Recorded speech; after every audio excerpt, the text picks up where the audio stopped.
Blog Talk Radio. Welcome to the War Room. We got Dev, Kill, Jimmy, PJ, B. Austin, the Hot Block Commander. How you want it in a 1 or 2 hour show to keep the brain running with the premise to talk sports on a national level.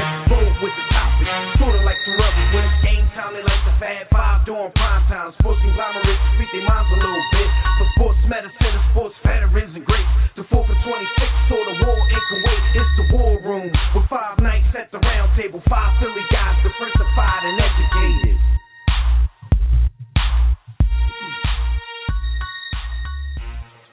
What's good, War Room family? You're once again live in the War Room, brought to you by War Room Sports on the War Room Sports Podcast Network. I'm your host. I'm Dev McMillan. My brothers are nowhere to be found. Jimmy is out of town on some business, and the homie B. Austin had some emergency things he had to take care of. He may or may not be joining us a little bit later in the show, so I will be piloting this vessel solo this evening, at least for a little while. So bear with me, people, as I get my Dan Patrick on for the next hour or so, because if B. Austin's not coming back, I'm going to cut this puppy short. But anyway, we're going to get everything out that we need to get out in this episode, just like we planned it. The NBA Finals are here, so I'm going to preview those along with everything else happening in the world of sports. So keep it locked right here as I do just that. And if you want to get in on the conversation yourself, make sure you join me right now in the JW Philly Realty chat room at blogtalkradio.com/thewar-room. Or you can join me on Facebook or Twitter at War Room Sports. You can also call directly in about 5 minutes when we open up the Digital Extreme Tech Hotline. That number, as it is every week for the past 469 weeks, it's 323-410-0012. But before everything gets started, make sure that during the week when we're not live on the air, that you check out archive episodes of our show and all of our sister and brother shows on the network at warroomsports.com and on the War Room Sports mobile app, also on iTunes, TuneIn, Stitcher, Spreaker, Blog Talk Radio, Google Podcasts, Spotify, Breaker, Anchor, and most other places you do your podcast listening. So what's going on out there, everybody in War Room Land? Another week down. Some more interesting things going on in the world of sports. We're definitely going to talk about them. The NBA Finals are here. The Stanley Cup Final has already begun. That's underway, and it's been a good one thus far. We'll see how that continues. But yeah, we're here to talk about it, and that's what we're going to do. We're going to talk about it. So first things first, we're going to get into some hot topics, which are brought to you by MyBookie. Give me a sec, War Room. Let me talk to you real quick about how much money you can make betting on sports at MyBookie. The Stanley Cup Finals are underway. The NBA Finals tip off this evening. So if you still haven't checked out MyBookie, what the hell are you waiting for? This is a great time to do just that. Before that game tips off tonight, you can lay down some dough on the biggest games in sports. Join us, the War Room, and thousands of other online players placing bets at mybookie.ag.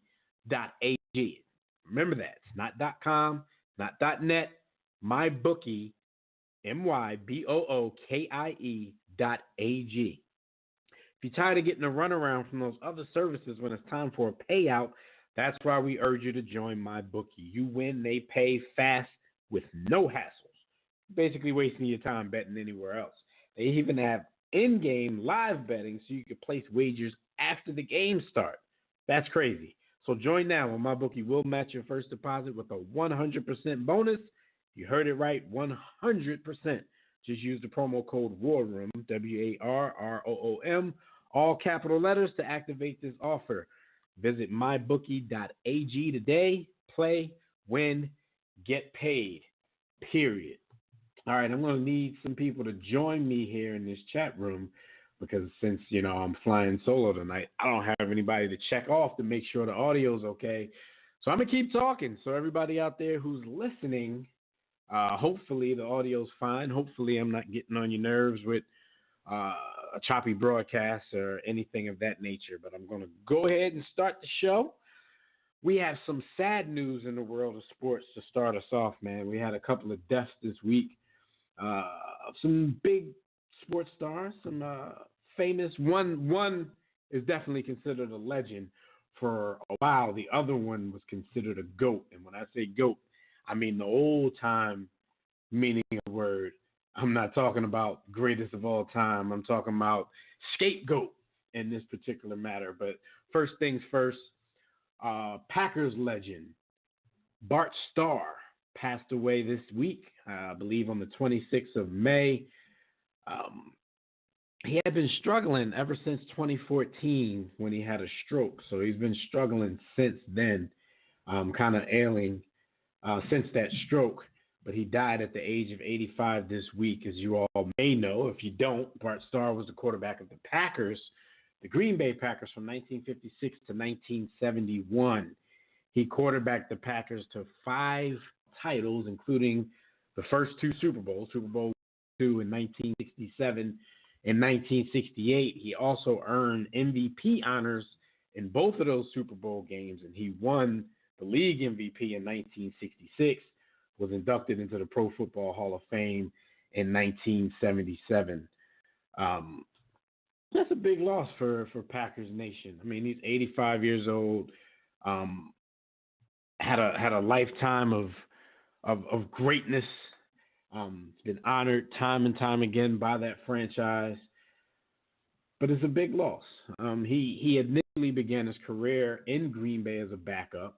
I don't think he started until his 4th season, but like I said earlier, he led them to championships in 61, 62, 65, and then once the Super Bowl era started, 66 and 67. Shout out to War Room, friend of the War Room and former guest Herb Adderley, a Hall of Fame cornerback, played on those teams as well. We should have gave him a call today just to see, just to get his thoughts on his old teammate. But with under Coach Lombardi, Bart Starr, he compiled a record of 73, 21, and 4 regular seasons. And according to the Packers, he was 9-1 in the postseason. I also saw something. I saw a stat this week when he passed. I saw a stat that he's the highest ranked player quarterback in league history, and to be qualified for that particular statistics, you had to have at least 10 games under your belt in the postseason. I think he had exactly 10 games. Because I'm thinking myself, my hero, Nick Foles, shout out to him. We'll be talking about him a little bit later as well. I think he may be the highest rated quarterback in the playoffs in league history. Don't quote me on that, but I think he is, but he doesn't have that 10-game qualification, at least that you needed for this stat. I don't know how legitimate that was, but in that particular statistic, you needed a 10-game qualification, and Bart Starr was the number 1 rated quarterback of all time. And, of course, probably the most memorable game of his career, he was the quarterback of the Packers in the Ice Bowl back in 1967. That's the 67 NFL championship when they defeated the Dallas Cowboys 21-17. That game was played in negative 16-degree weather and a wind chill that fell 46 degrees below zero. That's crazy. I guess that's when men were men, as they say it. These days, you see more and more domes being built in some of these colder cities, but you still have, Green Bay. They're still playing out there at Lambeau Field, so it gets crazy sometimes, and they're out there. They have to do what they have to do. But I'm pretty sure the sidelines of the Ice Bowl didn't have the same kind of technology that they have out there these days when the weather gets a little bit cold. But negative 46 degrees below zero, yeah, you can have that when men were men, because my ass would have been inside watching. I can't do it.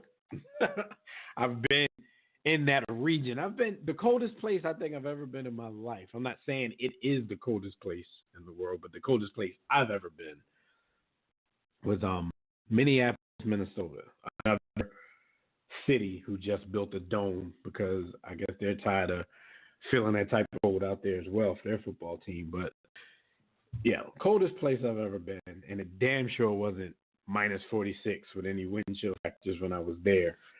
So shout out to these dudes who played in the ice bowl because the pay wasn't even that great back then. So I'm not going to be able to do it. Not at all. All right, so shout out to Bart Starr. Rest in power, rest in peace to the great Packer legend.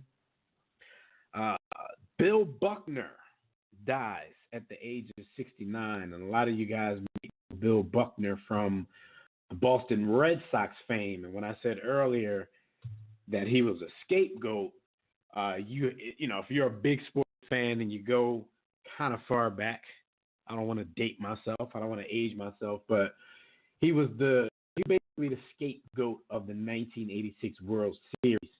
Let me bring you back to that moment, let you know what was going on in that series with the Boston Red Sox leading the World Series. I believe it was 3-2 over the Mets, and they were down their very last strike in the 10th inning. It went to overtime. They were down to their very last strike, and they had a 5-3 lead going into the bottom of the 10th. So New York tied it up with 2 runs, which brought Mookie Wilson to the plate.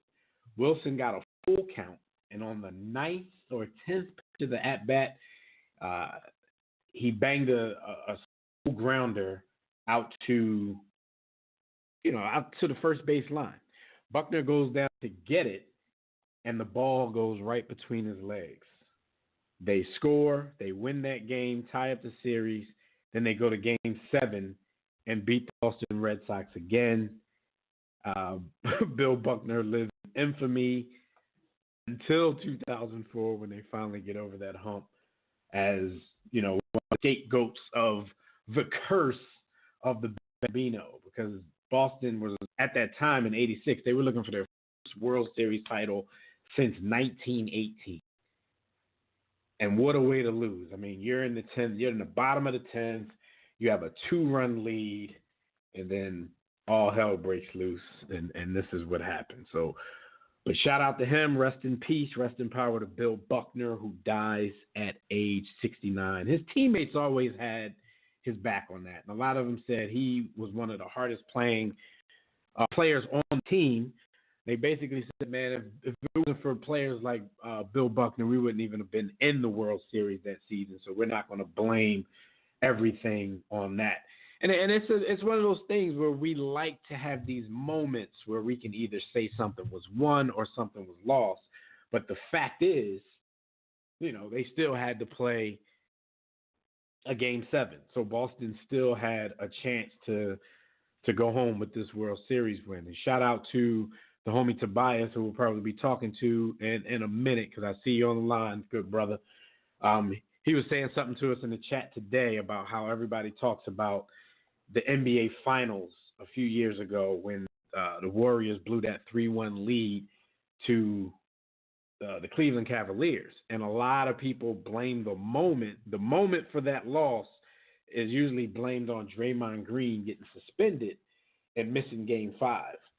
I tend to be of the belief, you know, I believe in momentum a little bit. So I kind of do think if Draymond Green never would have gotten himself suspended in that series, then Golden State probably would have went on and won it in maybe and probably 6 games, in my opinion.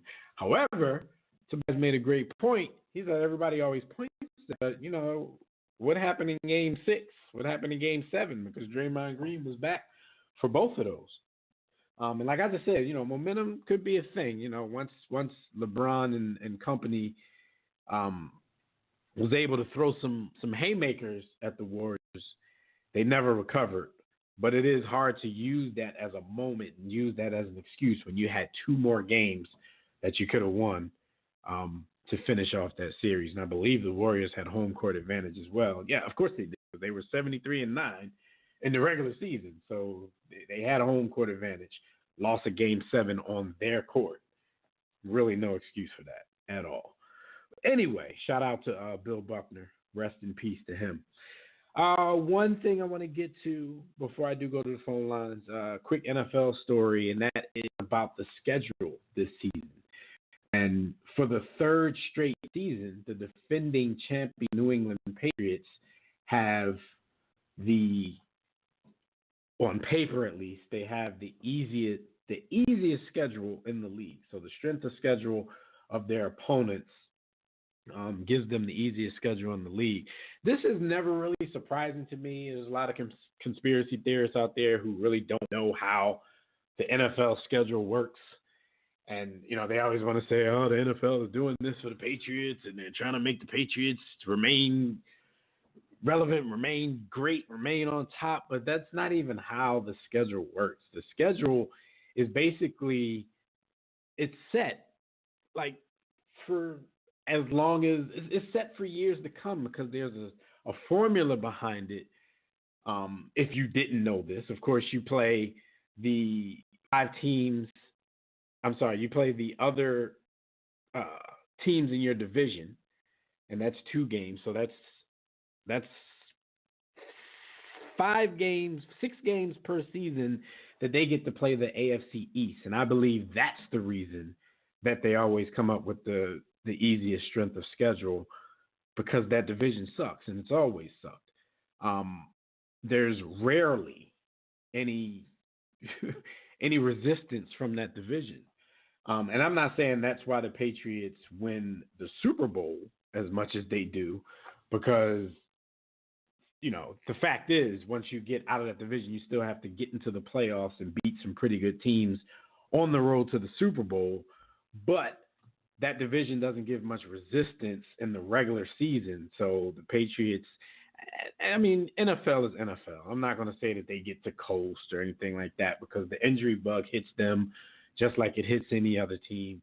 So there's really no excuse of why they get into the postseason year after year and go as far as they do. But there's definitely an excuse of why they're always contending for the number 1 seed in the AFC, and that is because of their weak-ass division. Once in a while, one of those other teams tries to do something and make a playoff run, but it's not too often. So we'll see how it plays out, because that's on paper. And the little analytics formulas and all that stuff that they came up with to get that particular statistic, that strength of schedule, we'll see if it comes to fruition, because that is on paper, and the cliche goes, that's why they play the games. All right, let's go to the phone lines real quick, because I do see we got the homie Tobias waiting on the line. Tobias, what's going on, good brother? Welcome to the War Room. They got me flying solo tonight. Man? Getting my Dan Patrick, my Colin Clown herd on. What's up? Hey, as long as you don't start hating on Baker Mayfield, I think you're all right. Or hating on Derrick Rose for no reason. I don't know what Derrick Rose. But that's how they do it, though, man. You gotta pick a target. Hate on somebody for a good 20 minutes. That'll take up a good chunk of your show, and then you just show somebody else love for another 20 minutes. You gotta break up your love-hate, and that'll get you through a show if you gotta roll Dolo. What's up with you? Hey, Todd, we don't want to build around these guys. What the hell else they going to do? LeBron James wasn't available. But anyway, by watching this, the video I was talking about was Draymond Green. He got suspended. Mm-hmm. But the thing is that he still had other games to play, and they had home court advantage. The thing is about the Warriors, they've only beaten Cleveland, in these championships. And the first year, Kyrie and Kevin Love got hurt. And, and then they lost that one, and then they got KD. So it's like, can we be safe to say, when we're talking about all-time great dynasties, are they really up there as one of all-time great dynasties? Because I hear the Ryan Hollins type talking about competition. Name me the great team they beat. Then we're going to talk about that actually going 10 years from now, that home team is going to honor them. They still honor the 93 Suns in Phoenix out here. They still honor those Sonics teams that's still in Seattle. You know, so yeah, I think this team's a great team. Yeah, I think it's a great team. Don't get me wrong. But we overreacted to Portland, who can't stop a nosebleed on defense. You know, this Toronto team has defense. Now, and one thing that shocked me against Milwaukee, their role players finally played well in the playoffs. Kyle Lowry finally played well. But people are forgetting also there's a lot of good fortune because Philadelphia was 4 bounces on the rail for making a of themselves, possibly. You know, just crazy how how things could play out. Like one move, one suspension, one shot can make things play out. No, I definitely think Golden State. I mean, and you have to have some luck on your side, no matter who you are when you're making these runs. But they've had a great amount of luck over the span of their dominance. Especially when they get into the playoffs. Remember that first season, they didn't really face anybody full strength. Like every all-star point guard they were supposed to face was either hurt or got hurt in the series against them. You can't knock them. You can only beat who they throw out there in front of you. But yeah, they definitely had some situations, some fortunate situations go their way throughout this whole run. I don't know, man. I kind of think historically, well, I already know because people are already doing it, but I think historically they are greatly, greatly going to overrate this team. And I'm not saying that it's not going to be a great team historically, but we've already heard that they're the greatest team of all time. And I think that's overrating them a bit. But really the only time you hear stuff like that is when people are kind of trying to defend someone else. Like people get into the whole LeBron James argument, and the ones that are defending him use the Warriors being an all-time great team to kind of give LeBron an excuse for losing to them several times. So, yeah. But I don't know. And it's in LeBron arguments as well. Sometimes people use it to discredit Michael Jordan. It's for a myriad of reasons, but people have already started to say that it's the greatest team of all time. Where would you rank them if you had to rank them real quick? Well, they're not better than the Bulls dynasty because Golden State has a flaw. They get pushed around. You weren't pushing around those Bulls teams. And I'm a fan. I know it. But I thought the Bad Boy Pistons were underrated historically. And I hate the Pistons. I hate the ground Isaiah Thomas walked on. But I must admit, they were underrated historically. Those Showtime Lakers, those Celtics teams I seen, the Kobe Shaq Lakers. Because people think, well, they can't go to State City, put Shaq in pick and roll. Okay, let's put Draymond on Shaq and see what happens. And there's some other teams out there that you can name, but a lot of them don't get named because they didn't sustain their dominance. Like, and I'm not saying this just to be a homer, but a lot of people, say stuff like, that 83 Sixers team, even the 67 Sixers team, like they're up there as far as talented teams go, but you don't put them in that category because they didn't sustain it. The 83 team was supposed to win a couple, and they took so long to get over that Lakers hump that once they did, the team couldn't get it done on another occasion. So there's some good ones out there, but I guess you can't put them in the same breath. You can't. And, it's tough because, and it's like what happens is, and no one's taking away from them, but we got to look at a perspective here. And I think the thing that I comment the most about this team is the parts fit. And see, they didn't just say, hey, we're going to throw some big names together like the Lakers are going to do, because I have no idea how the hell Jimmy Butler and LeBron fit. But, Jimmy might as well stay in Philly, to be honest with you. But that's a whole different topic. But they about to be desperate, though. They got to get LeBron somebody. If the whole KD and Kawhi plans don't work out, they can't come away empty-handed. They've been coming away empty-handed for the last 6 or 7 years when it comes to free agency. So Lakers got to do something. And by the way, speaking of that, Chris Carter actually made a good point about LeBron. And the fans, like, Nick Wright couldn't say nothing about it. He was like, how can you keep saying you bring up these numbers, saying he's the greatest of all time, but you got a team building a dynasty on your watch? That's a good point.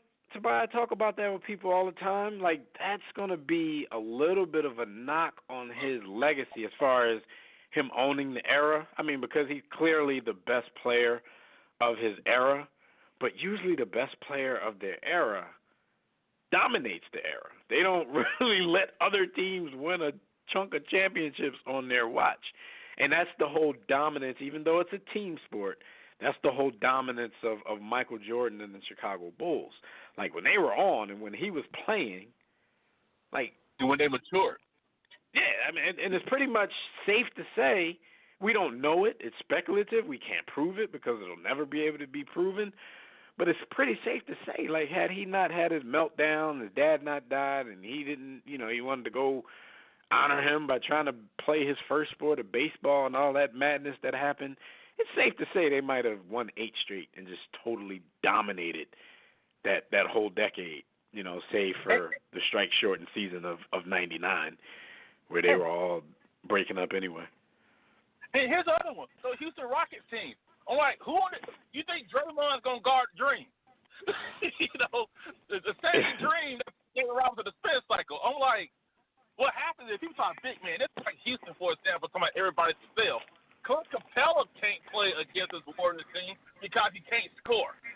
If you could score as a big, because all the great bigs were athletic, and they could score. Like these bigs, like Eric Montross and Greg Olsatag. These guys are athletic and could score. And so to get a Golden State, my thing is, it's like Stanford in Pac-12 football. Everybody else is flipping the ball around. Steph, like, we're going to punch in the mouth. And I think, like, even Toronto, for example, they got Marc Gasol. You don't got to play Marc Gasol 40 minutes. But damn it, you might got to play him 25. If Draymond Green scores 25 points on you, shake his hand. But like what happened when remember when Portland tried to go small with Golden State? Yeah. And they had Steph Curry trying to box out Kevon Looney? Only thing was, Golden State didn't run out 6'5" guys. They had Kevon Looney big ass down there still. It's like everybody has gone crazy and lost their mind. The Golden State does the exact opposite of the analytics and the trends. And that's the funniest part of their run. Funny thing about Toronto, though, and Marc Gasol is they don't even need him anymore. They made that trade for one reason, and they got that done. They made that trade for him to guard Joel Embiid. He did a hell of a job of it, as he always has. Like, I think a lot of people forgot about that before that series started, when they just expected Embiid to keep dominating whether he was sick or not. This dude has his number. Like, he's never really dominated Marc Gasol. That was the whole reason they gave up on all that, on some of that depth that everybody celebrated to bring him in, because they figured at some point we're going to have to see Philly, to get through this thing. And he did what he had to do. A little later than that, early in the Milwaukee series, he looked like he was pretty much useless to them. And in a series like this against Golden State, who knows? Like, this might be Serge Ibaka's time to shine again. But win or lose, I think Mark has done what he came there to do. Not saying that he doesn't want to, go farther and help them out, but he's done his job. Yeah, I'll say these two quick things before I go. I think Toronto has a real punch of chance, because I think people aren't factoring in. This team is hearing the whole time, Golden State's going to run you guys even without their best player. That's going to piss you off sooner or later. You got any pride.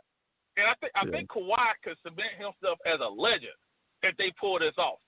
And I think that the GM if Toronto doesn't even win the championship, Masai Ujiri made the right move by going for it.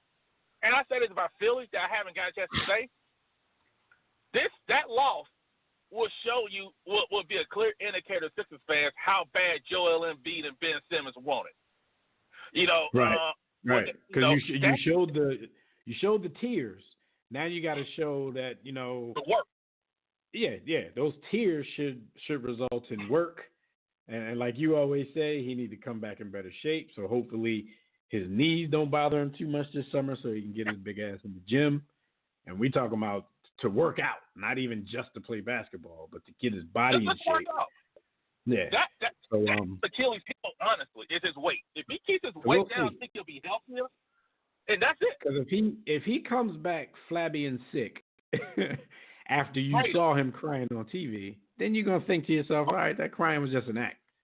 Like, you're just trying to show us you care. But really, you have an opportunity to actually go out there and show us that you care. Yeah, because if he comes in out of shape, I'm trading him. I'm done. But, first week of the season, get out of here. Trade him trade him to Orlando for Markelle Fultz.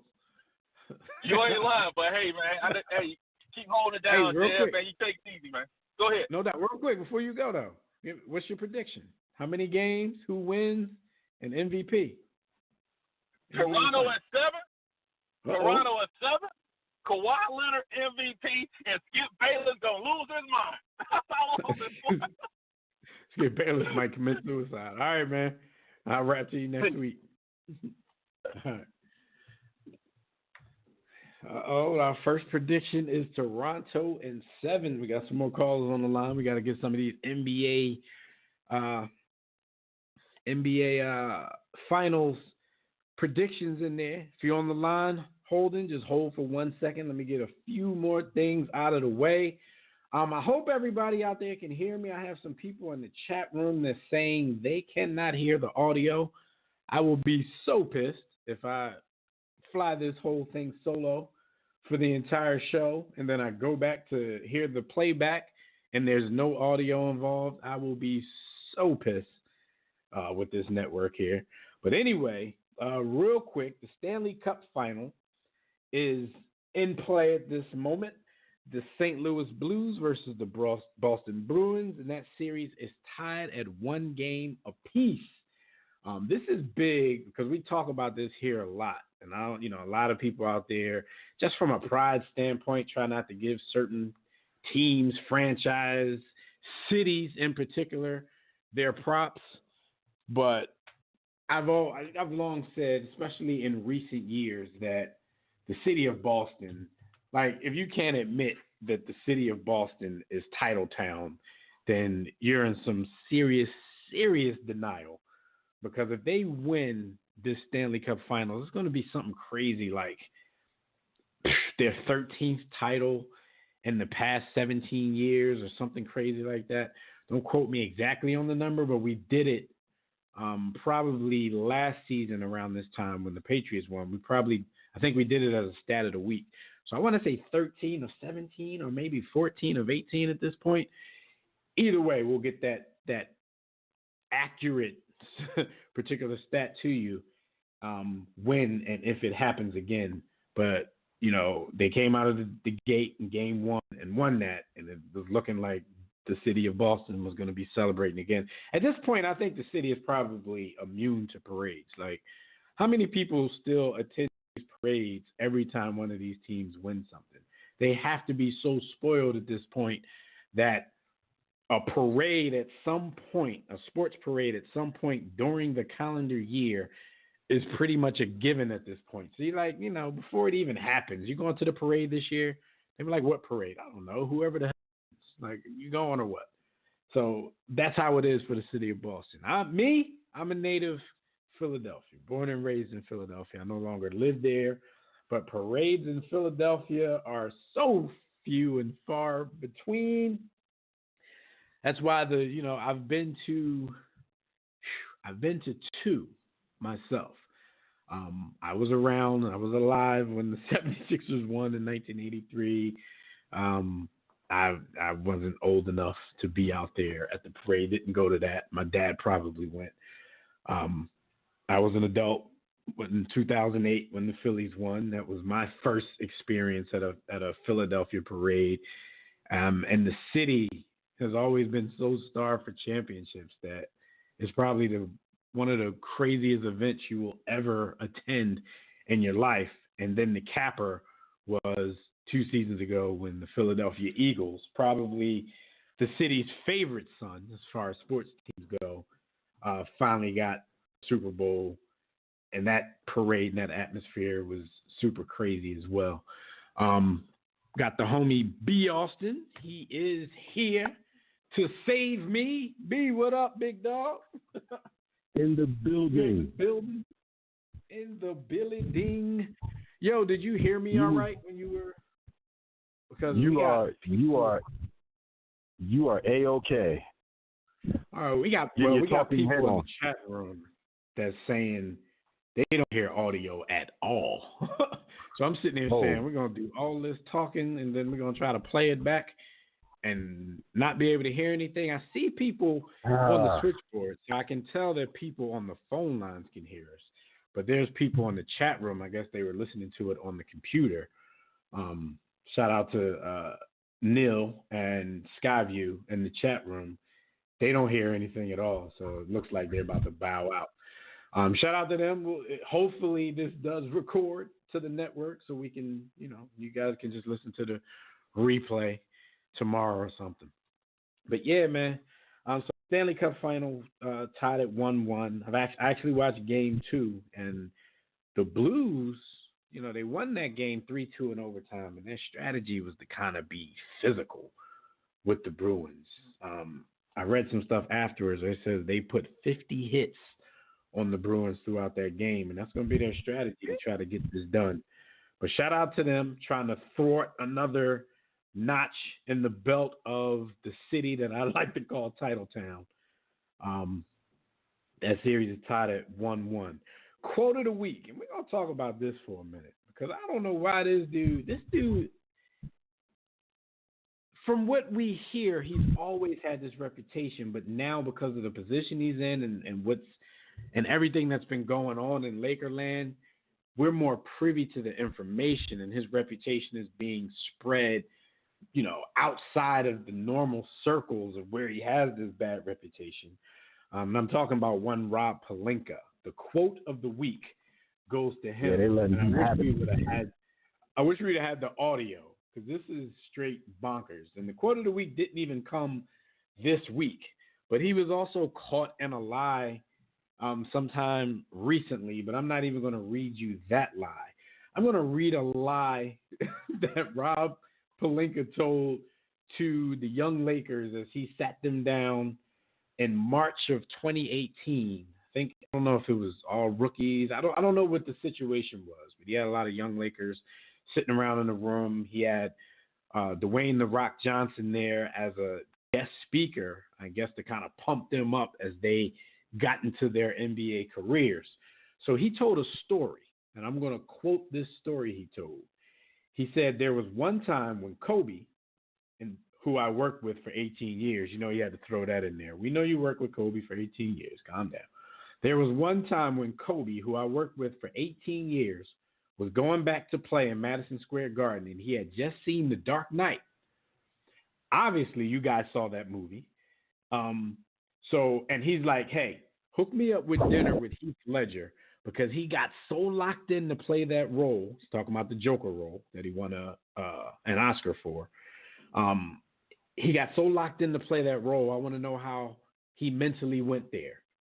So he had dinner with Heath, and he talked about how he locks in for a role, and Kobe used some of that in his game against the Knicks. That's a great story. And when Kobe Bryant is concerned, there's no shortage of great inspirational stories because of how dedicated, committed, and sometimes borderline, special needs he was when it came to the game of basketball. I ain't going to say that word. We're not allowed to say that no more. Not. One problem about this is I think most of us knew at the time that Heath Ledger died 6 months before the release of The Dark Knight. So unless Kobe, I know Kobe was one of, he ran LA, so, Hollywood's right there. So unless he's getting a screen copy of it before they even edit it, throw out the trailers and everything they need to do, unless Kobe was watching the unedited version of this film, Rob Pelinka straight up lied, and now it's coming back to bite him because more than a year later, people are talking about it and they're putting them out there for it. So, what's up with your man, B? And I'm thinking, like, does Kobe have to answer to this now? Or, what does he say when he's asked about this? Did you have dinner with Heath Ledger? Like, can Kobe just say, F out of it, FOH, that's Rob. That's Rob problem. Y'all talk to him about that. How Kobe have dinner with a ghost? He definitely going to have a conversation with one Mr. Rob Pelinka. But from all accounts, this guy is every bit the dirtball and scumbag that he is advertised to be. Like, and that's what's crazy, because a lot of times people's reputation precedes them, but there's some yeast added. There's some, some personal feeling included. Right. There's I just don't. No, Rob Pelinka is everything that we think he is from every account that I run into. Like, there's no exaggeration about the level of skullduggery and scumbaggery that you'll find within Rob Pelinka. And this is the guy that's running the Lake Show. This is it. Right. And the thing is, his reputation, that type of thing probably was needed when you're the agent for one of the top, if not the top player in the league for 18 years. You know what I'm saying? You might have to be a little cutthroat. You might have to do and say whatever you have to do to get things done. But it rubbed a lot of people the wrong way, because even when he first got the job as the Lakers GM, like, that's what a lot of people talked about. They're like, the Lakers are taking a chance on this because his reputation, because of how he handled business when he was an agent, his reputation was kind of like mud. Let alone anything he did for Kobe. But remember, he was the one behind that whole Carlos Boozer thing when he basically told the Cleveland Cavaliers that he was going to re-sign, had a handshake agreement, even though, the Cavs, it's kind of your fault because you don't do business on a handshake agreement. 20, whenever that was. Yeah. Then he went out to, his client ended up going out to Utah for money that they were given, left Cleveland kind of high and dry at the time. That was a time when LeBron was coming into his own, and Cleveland definitely didn't want to stir that pot. They always wanted him to have enough help because they knew one day his free agency was going to come around the corner. So that put them in a position, and they were scrambling from that time on to find LeBron a suitable co-star at a time where you pretty much only needed one and a pretty good bench and surrounding cast around your two stars. So his name has been mud for a long time. Another story that I heard today, B, was there's more? The fact that he used to be like in the locker room at like halftime and stuff like that while Luke Walton was trying to talk to the team and adjust for the second half and do, give his speeches and stuff like that. And Luke had always told him, like, yo, when I was an assistant in Golden State, like, Bob Myers never did things like this. He was never sitting around micromanaging. He let the coaches do what they had to do. So Rob Pelinka tells Luke, like, well, I've talked to Bob Myers, and since you've been gone, he most certainly does things like this. So Bob Myers heard about that, and he came out publicly like, I don't do that. And the Golden State coaches says he certainly doesn't do that. He's not present when we're having these kind of meetings or if we're at halftime. Like that. So he just straight up lied that people couldn't find out. Like, Rob Pelinka has no respect and regard. He has no respect and regard for other human beings. I'm going to tell you where I'm going with this. I'm going all the way back to my dear mother, Patricia Anderson.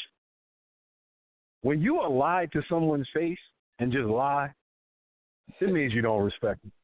Because you don't respect their intelligence enough to even give them the truth. You just figure you can say anything and get it off. Yeah, I mean, because growing up, we knew which of our homies was lying all the time. we knew who was lying and who was being real. But it's crazy because what I always heard too, like once you go down that path, you got to lie to cover up the first lie, to cover up the second lie. You got to keep telling lies. Like Rob Pelinka, even though he's had a charmed life, he's had a charmed life in some great positions. But by the time he has great grandkids, like he's going to tell them that he owned the Lakers. He was Kobe Bryant's master. Like he's going to embellish everything he's ever done in life to make it sound like it's even more, even though it's so much of a charmed life. He's going to embellish so much. It's going to be crazy. But shout out to Rob. Rob is out of control. His quote of the week, even though that was from last week. And our stat of the week is a Brook Lopez stat. I'm pretty sure this is his first time making our stat of the week. But interesting little tidbit, and it tells you a little bit of how the game has changed. Not particularly the first stat, but the second one. But Brook Lopez this season had more blocks than Kevin Garnett ever had in one season, and he made more three-pointers this season than Kobe Bryant ever made in one season. So like I said, the second one is pretty self-explanatory. We're living in the era where big men, aren't big men anymore. They're just out on the perimeter launching threes. And after, Brook Lopez realized that all his work in the summertime had started to pay off, that's what he became known for this season. He was their three-point threat on his Milwaukee Bucks team, more so than some of the guards on there. I think Chris Middleton probably was their biggest threat from the perimeter, and then it was Brook Lopez. But Brook second. Huh? I don't know. But he had more threes than Kobe ever had in one season, and it was by like 6. He had 186 threes this year. Kobe's highest season, he had 183 pointers made. The block category is a little bit more impressive for me because even though it was only by 1, he had 179 blocks this year. Kevin Garnett's highest output of blocks in the season was 178. Even though it's only by 1 block, that's impressive to me because Kevin Garnett was always known as a great defensive player. Known as a defender. I didn't know Brook defended like. Being a great defender doesn't just mean blocking shots because Kevin Garnett, that wasn't his bread and butter. Like he was actually a good slide your feet, played a big man in a post type of defender, not necessarily a shot blocker. But I would still expect Kevin Garnett's highest season of blocks to be bigger than Brook Lopez's highest season of blocks because Lopez doesn't really play that much defense. He doesn't rebound for his size. And, like I said, he camped out on the perimeter this particular season. But shout out to him for those stats. Anything there impressive to you? Or is it just showing us the sign of the time? Nah, I think that it's alternative lifestyle for you to be that tall. I don't mind big men shooting threes. Or having the skill to do so. Yeah, but it's when you neglect the block and neglect the post work altogether, I have a problem with that. I had a problem. Yeah, I feel you. All right, so that is Hot Topics, good people. So while you're here with us, you know what you can do. You can check out our website at warroomsports.com. Take your time when you go to the website. We got plenty for you to look at. We do plenty of work. We put a lot of work into that site. So make sure you give us some time when you do it. But if you got general inquiries, you can hit us at info@warroomsports.com, or if you're still on the site, you can click the Contact Us tab to send us a message. But while you're browsing the site, man, you can do a lot of stuff. You can click the memorabilia tab, buy some merchandise. You can click the blog tab, read our latest articles. Shout out to Gus Griffin, who actually released one today about what's going on in Lakerland, but he put a little Me Too twist on it because of some of the semi-sexist things that some of the talking heads were saying about Jeannie Buss and her ability to run the Lakers as a female. So yeah, it put a little interesting twist on it. So make sure you click the blog tab and you check that out. That's our latest article. Then you can click the respective icons and tabs to follow all of our social media platforms, to subscribe to the iTunes podcast, to watch our webcast at War Room Sports TV, and to download our free War Room Sports mobile app on Android or iOS, or to get everything I just mentioned right there on the go. I'm not sure if I mentioned the War Room Sports Podcast Network. You can get there from the website as well. I would tell you guys to join the JW Philly Realty chat room right now during the show, but the people who were in it said they can't hear the show from the chat room anyway. So you can try it out. I don't know if, the technical difficulties have been cleaned up, but you can do that. That's at blogtalkradio.com/the war room. If you want to enter the chat room, just sign up for a free profile on Blog Talk Radio. If you don't have one, or if you don't want to create an account, I think you can still sign into your Facebook and Twitter accounts. You pretty much do that everywhere these days. But while you're there, click follow. That'll get you updates and reminders about any changes in the show during the week, a time change, any scheduling changes, any important information we want you guys to know. You'll get it there. We'll be taking questions and reading posts from Facebook, Twitter, the chat room, and the War Room Sports Game Time group on the GroupMe app during the show. But if you want to call in and speak with us, the Digital Extreme Tech Hotline is now open. That number is 323-410-0012. Press 1 when prompted. If you're ready, if you're already listening from your phone, just press 1 if you want to talk. And we're going to get into what happened while y'all were on the grind, but I see we got the homie Rob calling in from Cali. We're going to get to that call right after we pay this bill. While you're on the ground is brought to you by Sports the Book. You guys tired of reading the same old sports books with the same old lists, rankings, imaginary starting lineups, all sorts of subjective information being passed off as facts? Oh, yeah, I was tired of that too. The homie Jimmy was tired of that too. That's why he wrote a book. Be sure to pick up your copy of Sports. It's an acronym. Stay with me. Smart people only read the sports. Now, say that to yourself and then go spell the word sports. It's a mixture of sports and hip-hop culture to keep you on the edge of your seat and to keep you laughing like you're watching a comedy special. So just go to sportsthebook.com or get your copy from our website at warroomsports.com. Whatever you do, just don't miss that movement. And we rarely do this. We rarely take calls while you're on the grind, but the homie Rob has been waiting for a while. So I'm going to go to the phone line. Rob, what's going on? What up, man? What up, man? It's your boy Rob A. It's your boy Rob, a.k.a. Honey Penny Coast like butter play toast. What's up, man? How y'all doing?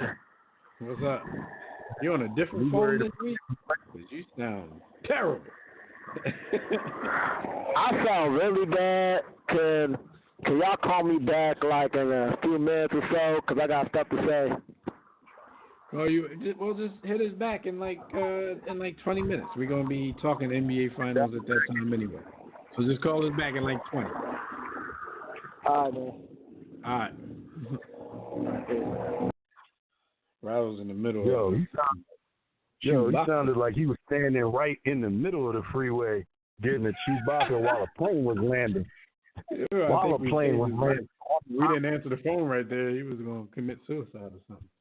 We got him up. He was jumping off the 110. He was going to jump off the 110. Don't do it, Rob. Reconsider. Read some litter. Sure on the subject.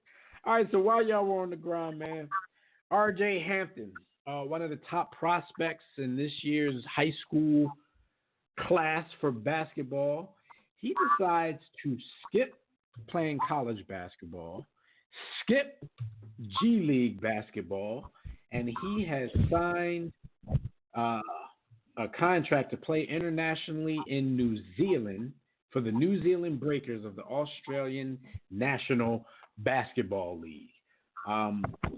He's the number 5 prospect in the ESPN 100 for the class of 2019. He's projected to be the number 6 pick in next year's NBA draft, but that all would have depended on what he did in his 1 year of college, his 1 year in the G League, or now his 1 year in the Australian National Basketball League. He says playing college basketball was never his dream. Playing NBA was his dream. Now, they made a big deal out of this because he actually announced it live on ESPN on the, what's that show called with Greeny and Jalen? I think it's called Get Up, something like that. So he announced it there. And the whole time, I'm sitting here thinking to myself, like, why are they making such a big deal out of this as if, like, Brandon Jennings never did do this before? Emmanuel Mudiay did it. Terrence Ferguson did it.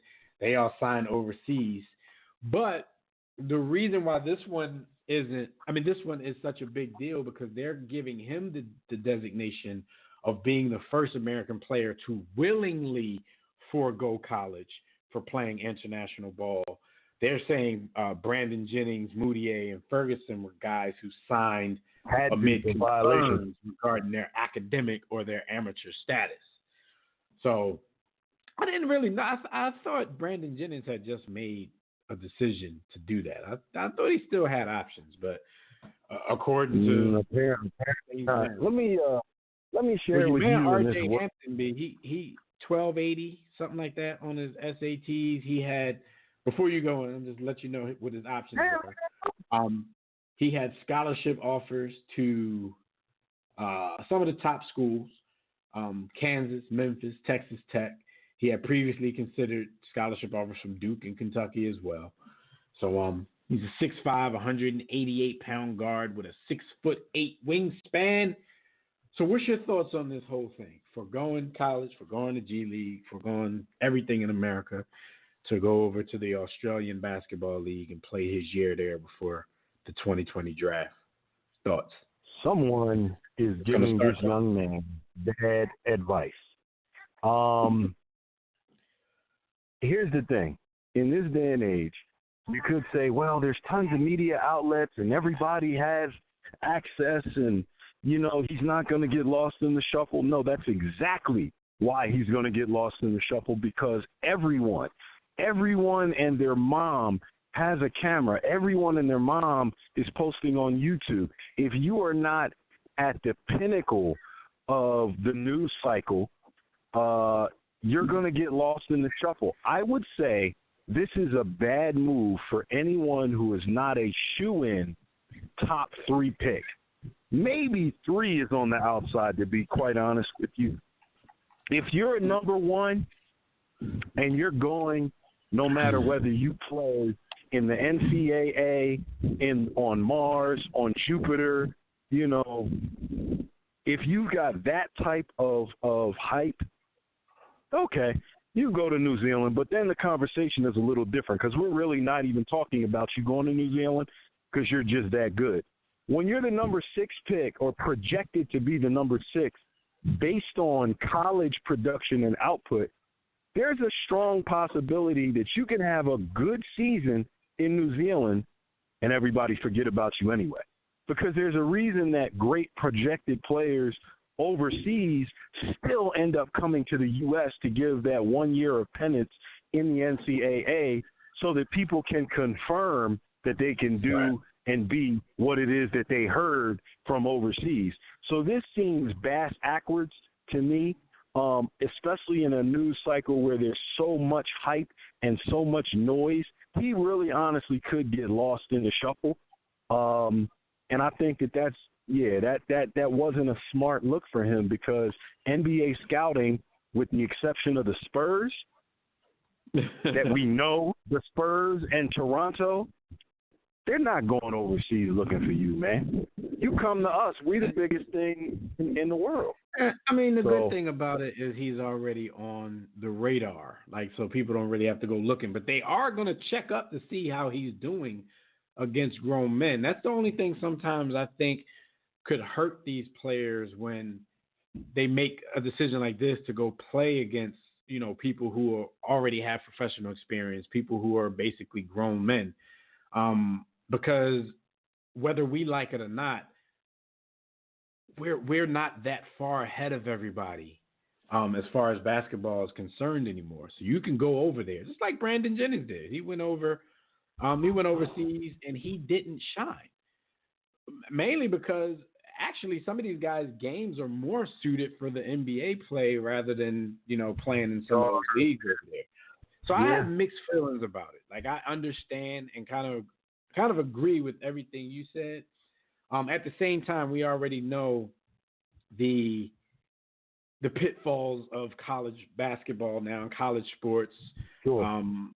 Because the players not getting paid and all of that kind of stuff. And he would definitely be at a major program where he's generating a whole lot of money. And if that's a part of the reason, then that's clearly understood. But that type of movement, like if this is going to be a thing, because, the writers out there, the talking heads are like, oh, the commissioner better watch out because this might become a trend and this and that. For this to become a trend, I think more people have to do it at the same time, not one dude trickling out every other year. Yep, right. And I want to point out too. Oh, go ahead. Just like we talk about some of these other things, just like when we have the conversation about if the best black athletes started going back to historically black colleges. That sounds well and good, but it's going to be difficult for that migration to happen because we're so used to and we're so brainwashed by the current system as is. A lot of these kids are going to be afraid knowing that high school to a big-time college, in most cases, to the NBA has been the pipeline for so many years. Like, nobody's really going to trust that these trends are going to pick up and college won't still be your greatest option, whether you're getting paid there or not. So I don't think a lot of people are going to trust that. And plus, I think they're eventually going to, again, do away with the one and done rule anyway. But as long as it's here, I still don't see a lot of guys having the heart to go overseas rather than shine on a stage, especially for a big program where you're going to be on TV every other day. If you play for Duke, come on, you're going to be on TV more than half of the NBA dudes that you like. So it's a gamble for some of the top guys because, look, you're going to get the exposure that you need in college. Your point about Brandon Jennings not doing too well, we have to look at something, and I know a lot of our listeners or a lot of Americans aren't necessarily familiar with how overseas basketball works. So I'll give you a quick education on how it could impact this young man and how it did impact Brandon Jennings. It wasn't that Brandon Jennings couldn't ball, and it wasn't that Brandon Jennings couldn't do his thing overseas. In that environment, when you're a professional, they bring you in and they tell you, listen, you're going to take 10 shots a game, no more, and I want you to average 8 assists. I don't care that you can drop 30. That's not what we brought you here. We didn't bring you here to drop 30. So the minute he comes back to the NBA, his 7th game, he drops 55. He didn't automatically learn how to play basketball again coming back overseas, back from overseas. It's that over in that environment, they don't care who you were in the U.S. They don't care or who you told. They don't care that you could drop 30 at will. This is what we're paying you hundreds of thousands of dollars for. This is what you're going to do. And then you got grown men that are trying to feed themselves that resent the fact that you're here from high school making $300,000, and it took them 7 years to make $150,000. So they're not too keen on you. So there's a lot that goes on overseas that I don't think. And another factor be, I wouldn't put it past some of these agents telling these teams, like, I want my player on minutes restrictions and stuff like that because the goal is not like being 100 with y'all. The goal is not to be here. The goal is to be in the NBA, and we're doing this because we have to do 1 year somewhere. So I don't want you playing my client 35, 40 minutes a game. You know what I'm saying? Ease him into all of this because he's basically trying to save his body for the quote unquote big league. So I wouldn't put it past agents saying that kind of stuff either. That's a very good point. All right, so shout out to him. We'll see how it goes. I guess. I mean, and going to college wouldn't guarantee his sixth pick projection anyway either. But we'll see if this does anything. Like if he falls well below that after this year. So I think that would scare some What's your opinion in your gut? What does your gut tell you about which route would have served him better in terms of his draft rank? Which one do you think he should have? I'm not even going to front. Like at this point, just say if I had a 18-year-old son who was a prospect, on that level right now, like we'd be moving into his dorm in a month. Ain't no question. I mean, because I'm, this is your kid's life, and unless it's something that he really wanted to do on his own, and it's a decision that you're going to allow him to make, I wouldn't force that on somebody. Like we saw that type of decision being forced on those ball boys, Melo and Jello. We saw their dad take them out of college and high school respectively and make them play over in Lithuania. And now they're sitting here scrambling. They're back in the States scrambling, trying to get to where they were supposed to be in the first place. Everything remains to be seen with Melo because he was always the better prospect. Jello might not have ever made it to the league anyway, but I still think his best shot at making it to the league would have been playing his ass at UCLA, not taking him out because you're mad and going to Lithuania. So I couldn't in good conscience be, and I applaud people who have the courage to step out there and do something different, but you only get one life, and if I'm in charge of my son's life and some of his decisions at the time, I'm not going to play with his life. I'm going to go the route that that's pretty much a short shot when you're that good of a prospect. If you're a good parent and a good dad, you're in charge of your son's life at 18, 19, and 20. Like he's not going. Yeah, there's no way that I'd play essentially what I equate to a form of Russian roulette with the kid's career. I'm going to go back to the ball. Brothers, like you said, Jello probably didn't have a chance. He should have tried to play tight end. But LaMelo, I personally don't see it, but I'm going to assume that everybody else around me, including you and my brothers on this show, have said, yeah, LaMelo, I can see where he could have been something special.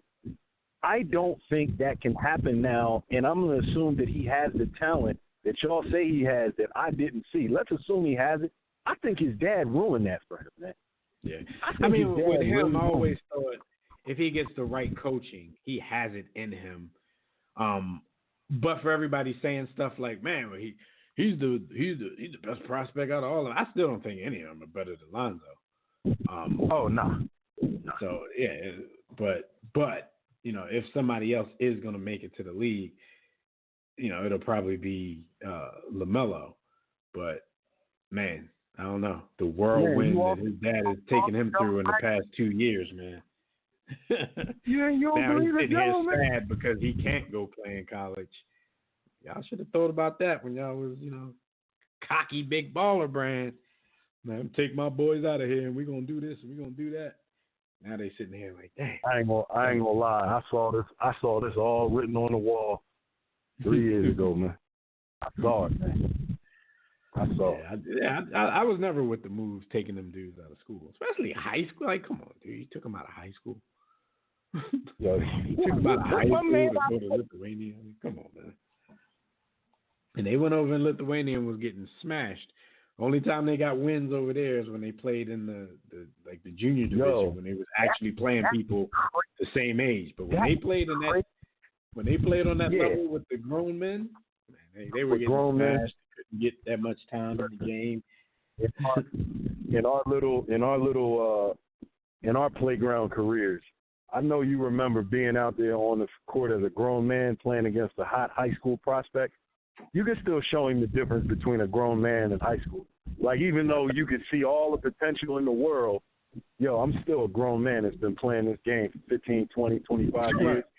Right, you can even leave the game, as we did a couple of times in this area, like, all right, that young boy going to the league.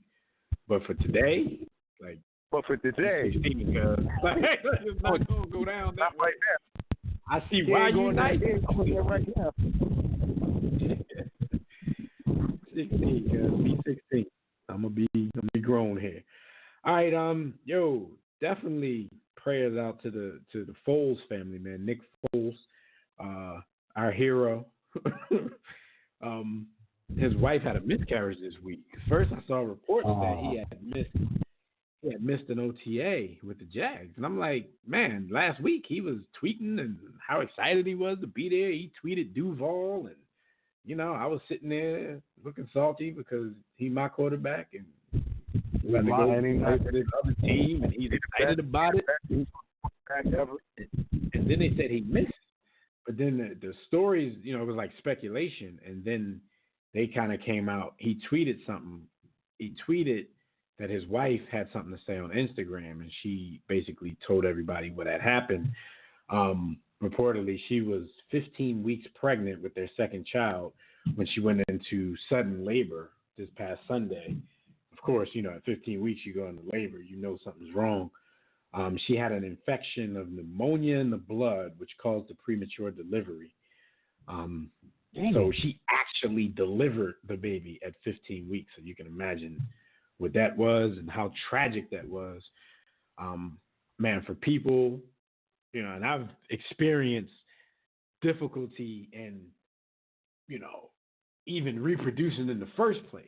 Like once me and my wife actually conceived, everything was pretty much smooth after that throughout the pregnancies.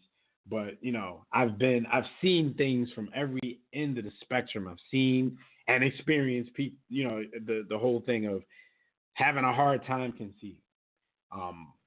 I've seen people have miscarriages, not this kind where you had to actually birth the child. I've seen people have this kind, even later, where they had to birth the child a little early and kids didn't make it. So I've seen the whole spectrum of this, and it's crazy. It's never much you can say to a couple that's going through this kind of stuff. Because even if you've experienced anything similar, it's just hard to tell somebody, I know what you're going through, because you have no clue what people are going through. Because if you've had the exact same circumstances, right? Everybody's mom dies. Everybody's mom dies, but I still can't tell you I understand what you're going through when your mom dies. Right. Like it's because you don't know people's relationships with their mind. You don't know the kind of, what I mean? You just don't know how people react to things, so you can't tell somebody, I know what you're going through. All you can say is, I can only try to imagine what you're going through, and prayers and condolences out to the Foles family. That's all I got. Condolences, prayers, and may God be with you. Whatever it is, He will get you through. Yes, sir. Come on back to Philly, though. Nick's still my hero, so that was my little cousin. That, what I mean. All right, so former American League Rookie of the Year from the Houston Astros, shortstop Carlos Correa. He's out for 4 to 6 weeks with a fractured rib. So they asked the dude, because this did not happen in a game. They asked the dude what happened. They said, and he issued this statement through the team on Wednesday. He said, I sustained the rib fracture during a massage at my home on Tuesday. What in the hell kind of massage was he getting?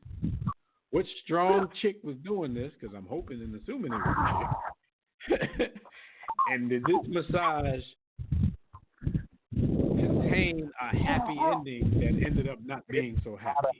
Like, it was kind of ruffian.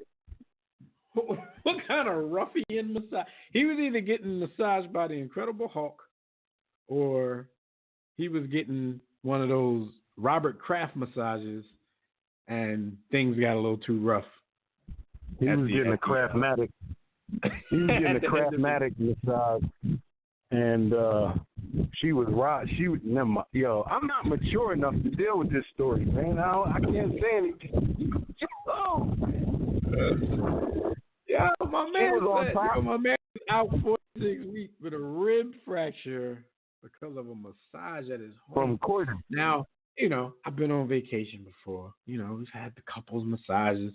We had some heavy-handed birthers in the room here and there, but never enough to just, ball my ribs up in her hands. Cause I ain't gonna front. I'm like George Costanza. Shout out to the Seinfeld watchers out there. I'm like George Costanza. I can't have a man massage me, even though in the episode he ended up Everybody's letting the dude massage him, and he actually liked it. Everybody straight should be like George Costanza. Yeah, because if I'm laying on the table and this boy walking in talking about you ready, like, either a replacement or a refund. That's what we're doing. So, sorry, sounds childish, but that's just how it is.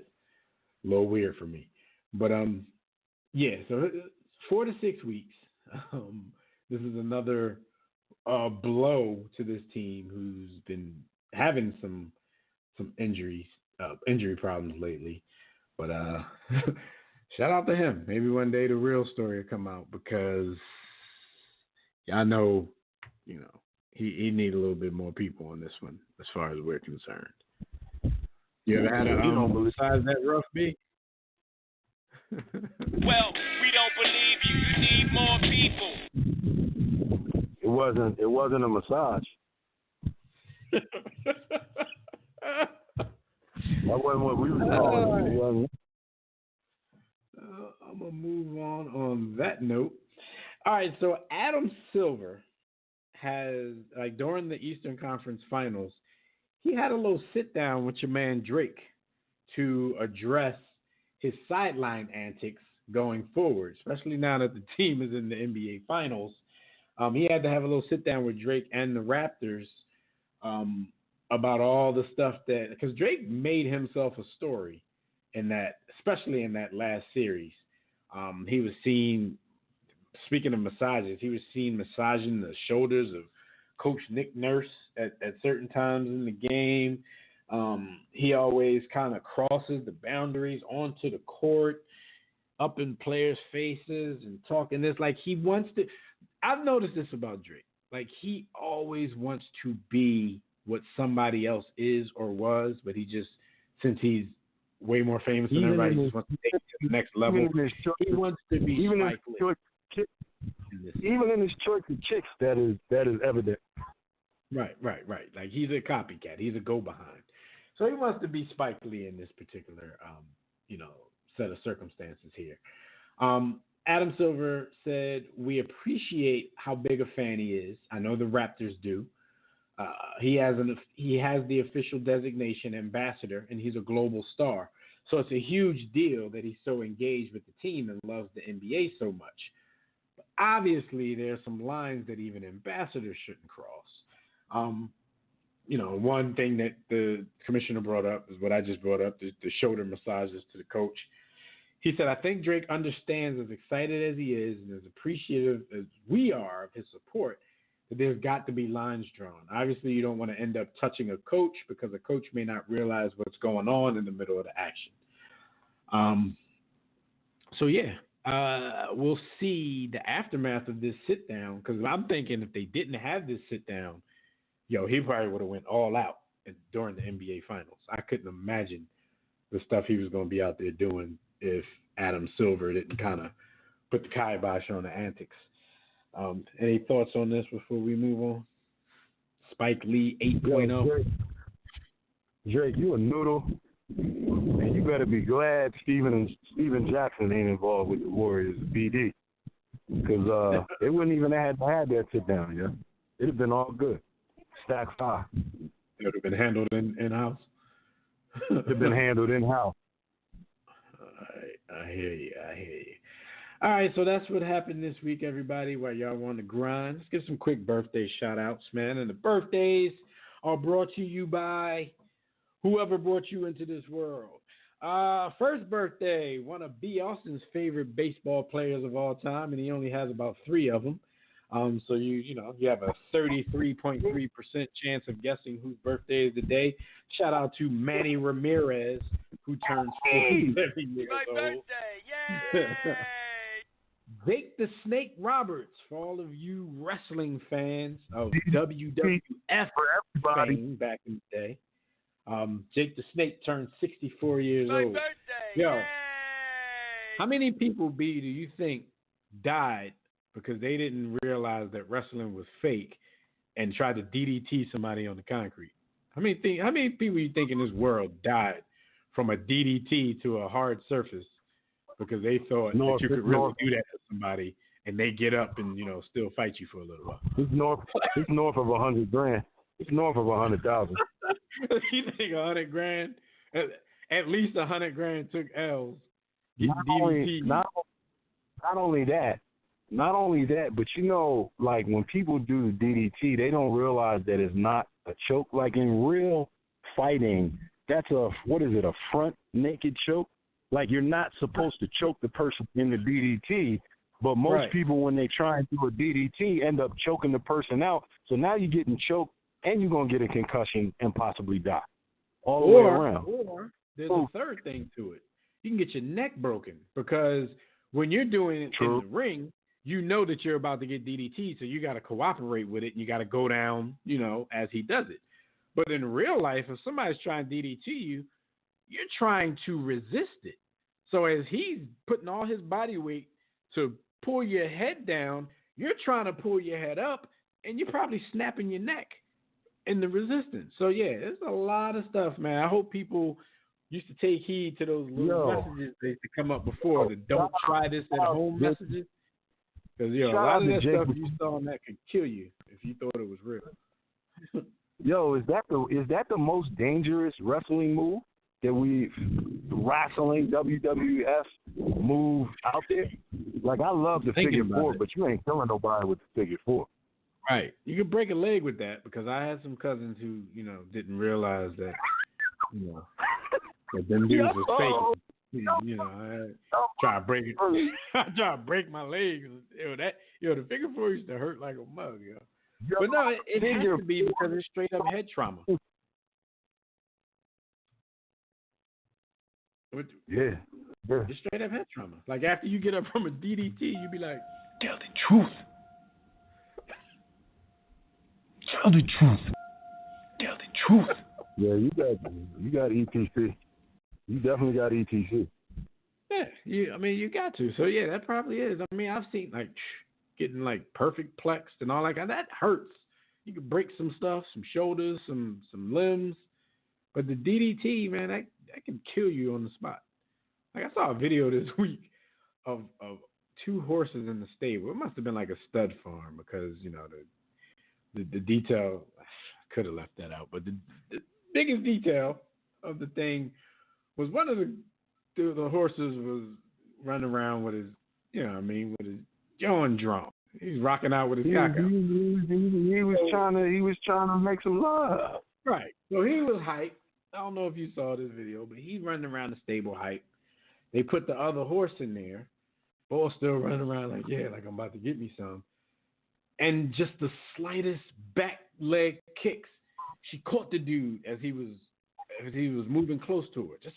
Just caught it. Like it didn't even look like it was that hard. I mean, it's a damn horse. Yo, this horse went down, was twitching like Apollo Creed when Drago killed him. The video was about 5 minutes long. The horse was laying there, and for the rest of the video, he's done. Like his teeth, like he looked like he smiled. Killed the horse. I was just about to ask you. It looked like the horse was smiling, like he died smiling. Right, and he didn't even get nothing unless he just finished with another one before they threw that one in there. Like he was getting his stud on for the day or something. But my man was just rocking out with his, with his jock out, and she just gave him a swift kick. I see what you did there. He was done. I'm like, damn, I've never just seen a horse get murked like that, like immediately. So hell yeah, DDT.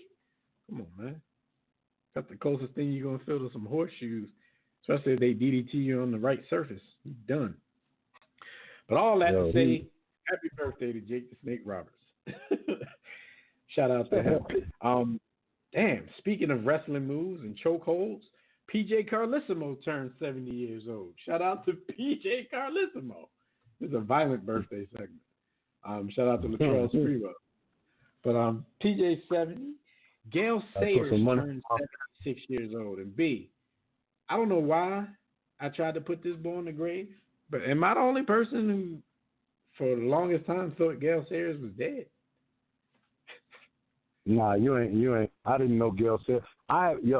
Is it because like he's never around? You never see Gale Sayers. Like he don't bang with the NFL or anything like that. Yo, this is bad because we in the business.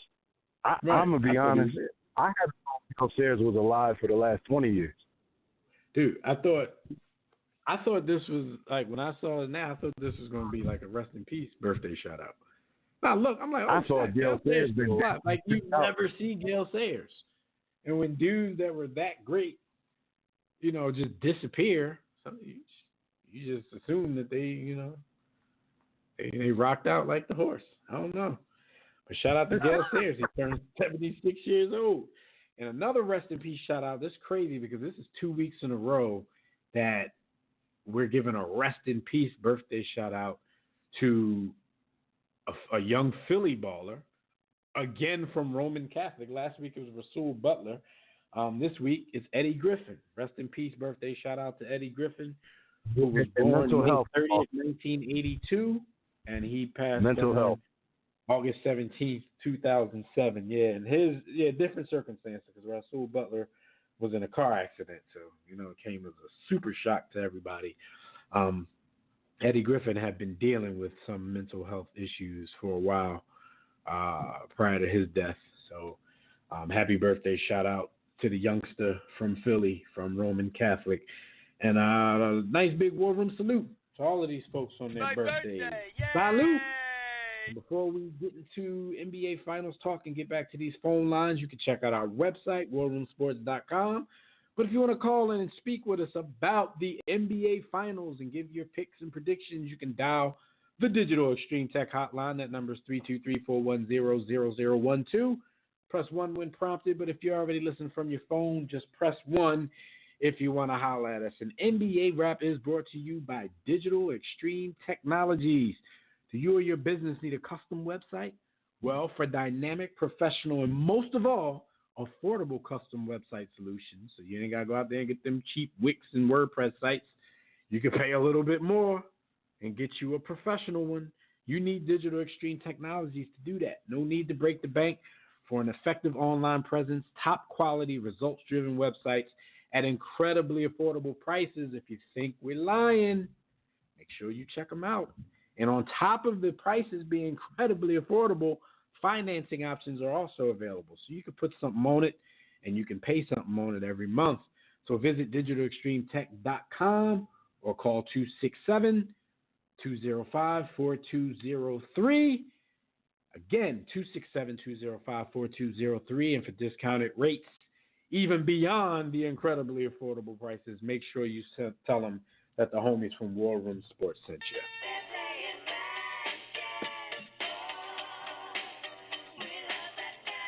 All right, let's go back to the phone lines before we get into some of this NBA Finals talk. Rob calling back in from Cali. Let's get back to you. He sounds better now. Rob, what's going on? Still standing in the middle of the freeway? Oh, nah, man. It's the beach time, so your boy got me out. You know what I'm saying? Honey, play me close like you better play toast. What's up, man? How y'all doing? What's going on, man?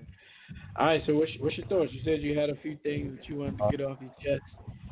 Do that real quick, and then we'll get your NBA Finals predictions, and then we got to go on to our next caller. But what you got to get off your chest? Dang. What a star. Yo, I can't wait to see first of all, God bless everybody prayers for Nick Foles. He's having a little trouble with family, you know what I'm saying? And that's all I gotta say. Second of all, I don't care. After winning the Super Bowl, I used to be the biggest McNabb defender. So after winning the Super Bowl, I really don't care what anybody says about McNabb, you know what I'm saying? So, yo, man, that's all I got to say. Thank you. Finally. I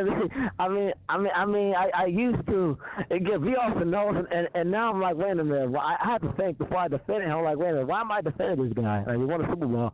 I appreciate all the years of of service, but hey, it is what it is. Man, Jacksonville appreciates Blake Bortles with years of service. You appreciated guys' years of service. He still turned the ball over. Well, McNabb says his numbers crap on Troy Aikman's, and he should be a Hall of Famer. If he can get that one important designation in Troy Aikman's resume, but I ain't gonna get into all that. So what else you got, Rob? Okay. Also, I think all of us owe like a Magic Johnson an apology because Rob Pelinka is a snake, but that's neither here or there. And I want to talk about. I want to talk about the Lakers. Magic still does. Magic had a higher position than Rob Pelinka. Rob a snake, then he can snake from down there. Magic can do what he do off of his perch. You don't gotta quit because this dude's a snake. Like, he ain't got no power over you. I mean, it is what it is. I that article, I understand what Gus was saying. But I don't know. I mean, sex. If you're talking about sex, Me Too was about sexual assault, and he's talking about the sexism of like a woman, I guess, in a higher position of power. That's two different things, and there have been a lot of women. He was kind of talking more about feminism than Me Too. I agree with you there. Yeah. I get what he was trying to get at. I get what he was trying to get at. Because people were saying some stuff about Jeannie, like Chris Carter, namely, last week on his show was like, Jeannie, she's great with the business part of basketball, but how is she supposed to run the basketball part as a woman? I'm like, whoa, Chris, like, yo, you got to slow down, brother. So I get what he was getting at, but I think it's more of a feminism issue than Me Too. But I think they're all starting to get lumped in together because they're taking, on all of those issues, the whole Me Too time's up movement. Yeah. Look at I think the Steinbrenners for the Yankees. His daughter takes more of a hands on than the son. The son's more out in the background, and the Yankees are doing better than they did in the past. The past couple of seasons. So all that to say, there are ladies who can run high positions. That's not just go crazy just over Jimmy Buff. But anyway, I gotta say this real quick. My prediction is Kevin Durant going to play in the series at all? If y'all know. We don't know at this point, but the initial thing, because Toronto has the home court advantage. So the initial report says he wasn't even going to travel to Toronto, but reportedly he did travel with him, but he's officially out for Game 1. So I guess Game 2 and maybe Game 3 is still in the cards, but from a lot of people, especially people in the medical industry who knows a little something about that injury, a lot of people are writing him off. Like, he's like not playing in this series, and maybe Golden State is just trying to hang that over Toronto's head to, kind of get into their head for their game plan and all that kind of stuff. So I don't know what's going on there. So, if you think there's a difference, then you give us your difference. If KD plays in a few games, if your pick changes, let us know. If KD doesn't play Game 1 and he plays the next game again after that, I got the Warriors in 5. If he was playing at all, I would give a 3. But if he doesn't play at all? If he doesn't play at all, who you got? I'm gonna hop on Tobias. I'm gonna say in 7. Toronto in 7. Toronto in 7. I'm assuming, of course, if Toronto wins, you got Kawhi as MVP. But what about the Warriors? If the Warriors win and KD either doesn't play or he only plays in like the last couple of games, who do you think the MVP will go to for the Warriors? Dang. Probably Klay Thompson. They better not give it to Draymond. By the way, I've seen minimal people pick Steph. Like, people are so... It's crazy because really, I think the last one, Steph played well enough to get MVP. It's just that Kevin Durant just took it to a whole other level. Yeah. But it seems like nobody is picking Steph to win the MVP if these dudes win. That's weird. I mean, you know, I'll take my MVP. I'll pick Steph since he's gone, but nobody gets Clay love. I've seen Clay. Draymond's trash. Draymond's the most overrated player ever seen in the NBA. He's trash. He's trash. He's like that one. I have to go right now, but he's like that one guy you see that you're having a group project and he hasn't done nothing. He does nothing, but he gets all the credit for it. No, his presence is being there. Come on now. Man, I cannot let you get away with that. Draymond Green is one of the best defenders in the NBA. There are more. Would you pick Dennis Rodman over him? Would you pick Dennis Rodman over him? Wait a minute. And like he's always kind of been the glue to that team. Like for a while before Kevin Durant came and they had an extra ball handler, Draymond used to run a lot of point forward with them. So I'm not gonna say he's the guy. Point forward doing nothing. Just standing there. Iguodala was better than him. I'll take Iguodala over Draymond any day. Sacrifices the most to make all of these other dudes happy. Not saying he's a superstar. And no, I'm not saying that he's better than Dennis Rodman. But some people are better for their situations than other people. Oh shit! Like I really don't know if situation and scheme, and you got to understand situation, scheme, and how a team is put together. He sits on that team, and what they ask him to do, not many players can do. Not that he's great at any given thing, but there's not a lot of players that can do what he does, man. That team didn't even really take off until Steve Kerr put him in the starting lineup, something that Mark Jackson wouldn't do. But so I'm not giving him all the credit, but I can't sit here and honestly let somebody say that Draymond is the dude in the group project that ain't do nothing and still got an A. That's some BS. I think Draymond did all the dirty work on the project and let the other dudes shine. So I totally disagree with that one. Let's get Naj's opinion. The homie Naj is on the line from GA. What up, Naj? Yes, sir. Ain't nothing going on, y'all. You heard that last comment, man? You think Draymond is the dude who on the group project didn't do nothing and got an A? Nah, that's one of those things where like Draymond's behavior on the court and how he acts, like some people just don't like the dude, and then they letting that mess up their vision about who he is. But no, Draymond is a great player. It's hard to find a comparable really to match up, because when you match up, you know, his ability to stretch the floor or his ability to guard 1 through 5, people either have one or the other. Most people do not have that same combo. Like he just said, Dennis Rodman. Now, we all men of a certain age, and, you know, we got our respect for Rodman as a rebounder, as a defender, and all of that. But you telling me you wouldn't take Draymond over Rodman just because of the added shooting and the leadership part? Like, I'm sorry, man, but yeah, Draymond's in that rarefied air of a Hall of Famer that's not, you know what I mean, not a frontline scorer. Like, he couldn't be a number 1 or a number 2 on a team, but as a 3 or 4, man, that dude is great. You gotta give it to him. And at 0 times during a game are you going to put the ball in Dennis Rodman's hands, like run the offense. At 0 times are you going to do that. And you can do that with all day. Yeah, I couldn't, you know, not like I'm a Draymond stan or anything, but I couldn't let my man sit there and do that. Yeah, I'm like, shoot, Draymond might have did most of the dirty work on the project and let Steph and them put their name first. Like, exactly, but we can't slight Mark though. David Lee got hurt, and that's how Draymond got into the lineup, and then he played so well. David Lee just ended up getting Wally Pipp, never got his spot back, but. That wasn't. So it wasn't a stroke of genius for Kerr.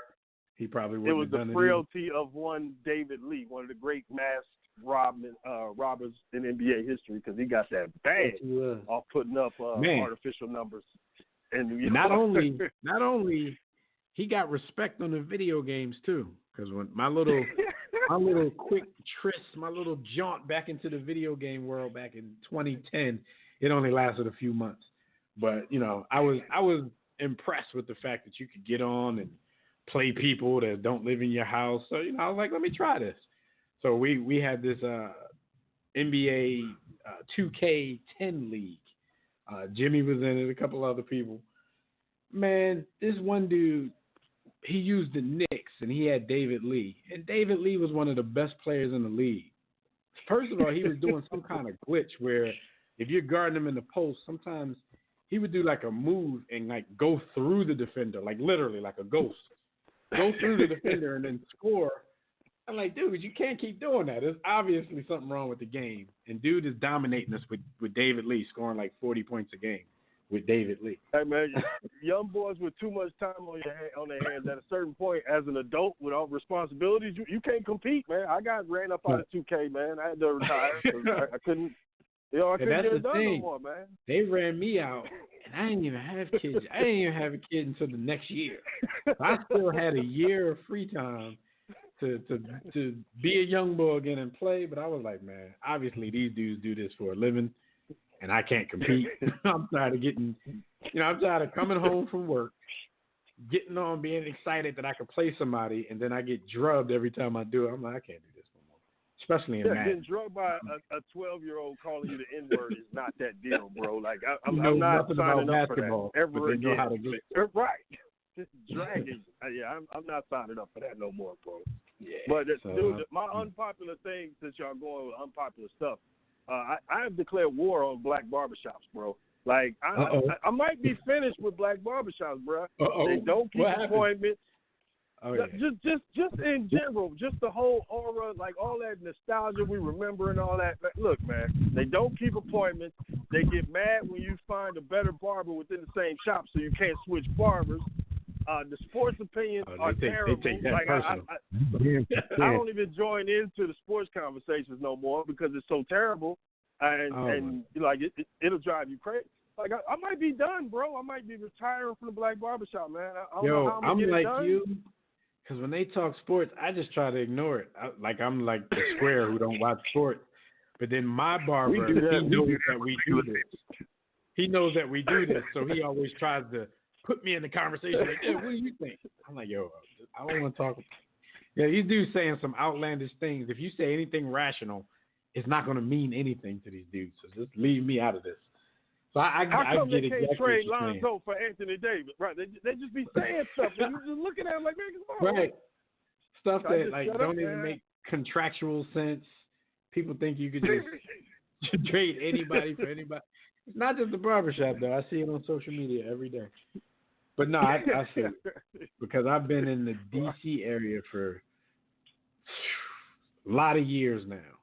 And, you know, coming from Philly, like we're supposed to have reputations for our barbers in Philly.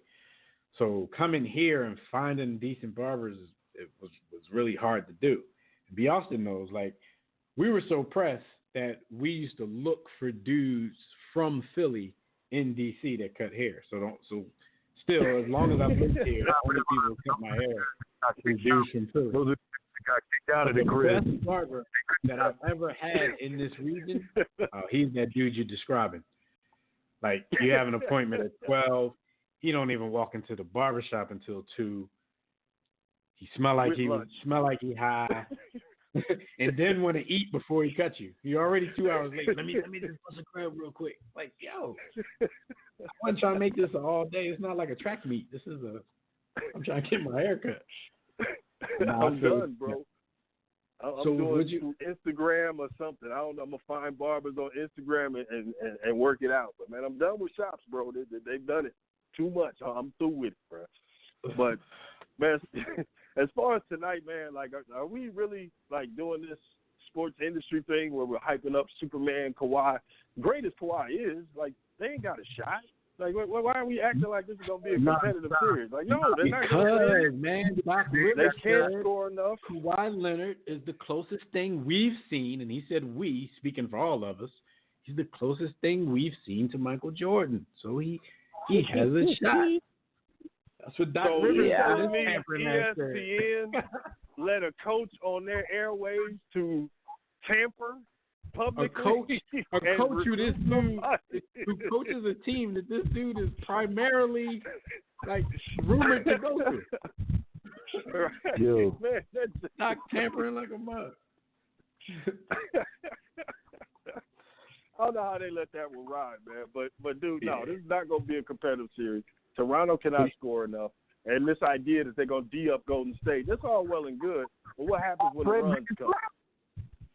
You know what Mike Tyson said, man? Everybody got a plan until they get punched in the face. He actually repeated that this week because he punched somebody in the face. Shout out to Black 100. Yeah. Mike Tyson's still acting up, man. I think Whack 100 disrespected Tupac and Tyson wasn't having it. So he beat him up during the podcast statement. So you think don't get time how for many games you got? With Mike Tyson, bro. You don't say stuff that might irritate Mike, like period. Yeah. Ain't no time for nuance and making like your point better. You're in there pushing buttons. Just go take that in. And this is not the $300 million Mike Tyson, so it's not even worth it. Because if he punches you in your face, you might get $60,000 on the suit tip. So, and he don't care. That's the other part. Right. He don't really care about the lawsuit. But no, I got away money all everybody being safe and saying, Warriors in 5, giving Toronto a game. Why give them a game? Sweep. Get them up out of here. Get this series over with. Let's get to the off season, man. So even without KD, what are we playing around for? Even without KD, you think they're gonna dominate them like that? With or without, it's a wrap. How is Gasol gonna play? That's one question. And then you bring on 39-year-old Serge Ibaka. Who is he gonna guard? Like how is this gonna go as far as rotations and switches? And is Chunky Lowry gonna guard Steph? Like, is that what we're doing? Steph stopper. That's what I told somebody earlier. Now I told a caller earlier. Marc Gasol, he's pretty much done. Like he did the job that he came in to do. They traded for him to guard Joel Embiid. He did his job. Now his services are no longer needed in the community. So yeah, and Danny Green sold his soul to the devil for one finals against Miami a couple years back, and you know what I mean. Like the devil did not say that he would continue to be able to play at that level. Danny was like trash all throughout the playoffs. That's never coming back. It's a wrap, man. So who you got as the MVP from the Warriors? Steph finally gonna get one?